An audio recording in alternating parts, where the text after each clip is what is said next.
SCP-66. Object Class: Was safe protest. Is now Euclid impetuous. Special Containment Procedures: SCP-66 is to be kept in a safe deposit box at Site-21. Personnel level 2 or higher may perform experiments on SCP-66 after filling the relevant request forms. Researchers may log their results in Experiment Log 66 Beta. Correction: SCP-66 is to be kept in a tungsten carbide box in Site-21's high-value item storage facility. Once every month, this box must be manually inspected for damage to the interior. If damage is present, SCP-66 must be removed to a new box.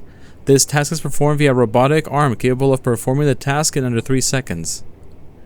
Description: SCP-66 is an amorphous mass of braided yarn and ribbon weighing approximately 1 kilogram.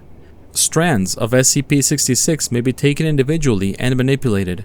When this is done, a note on the diatonic scale, CDEFGAB, is produced by the object. When a set of 6 or more notes are produced, SCP-66 will produce a benign effect on the varying nature and duration. Correct. No longer considered benign. SCP-66 will not respond to manipulation while any effect produced by it is in progress. Prior to Incident 66-2, results have included SCP-66 transformed into a small calico kitten for 17 minutes. The kitten exhibited significant friendliness and playfulness and appeared to be declawed. A song lasting 4 minutes, acoustic guitar with vocal accompaniment by singer and songwriter redacted. The lyrics warn the listener not to use any sharp objects without parental supervision. A small cupcake, chocolate with chocolate frosting on and a lit candle on top.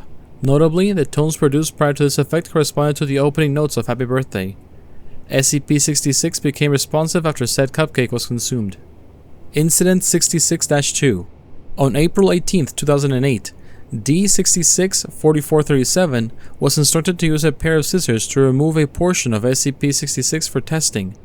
However, when he began to cut it, SCP-66 rolled 1 meter away from him before stopping and making an identified squeaking sound. Before he could be provided with further instruction, D-66-4437 attempted to cut it again. SCP-66 rolled away and produced the phrase, "Are you Eric?" in response.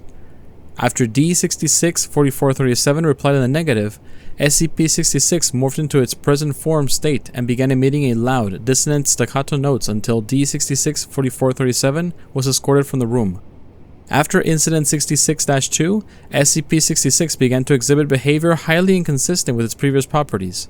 SCP-66 now displays significant mobility, primarily in the form of being able to move tentacular portions of itself at very high speed.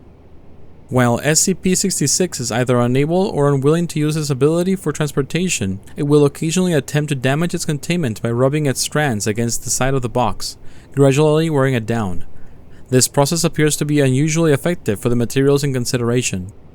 Additionally, SCP-66 will automatically produce notes and effects in the presence of any human, regardless of whether that human interacts with SCP-66.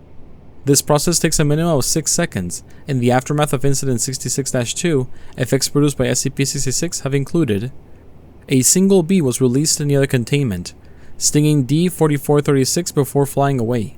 The bee was not captured. It is unknown how the bee survived. Beethoven's Second Symphony was played at over 140 decibels, causing permanent deafness in 3 personnel and permanent hearing damage in 8 others. The room containing SCP-66 experienced a sudden and complete absence of light for 5 hours. Personnel in the room reported hearing loud breathing behind their shoulders, although no source was apparent. When it is not producing anomalous effects, SCP-66 will say the name Eric constantly in a deep masculine voice.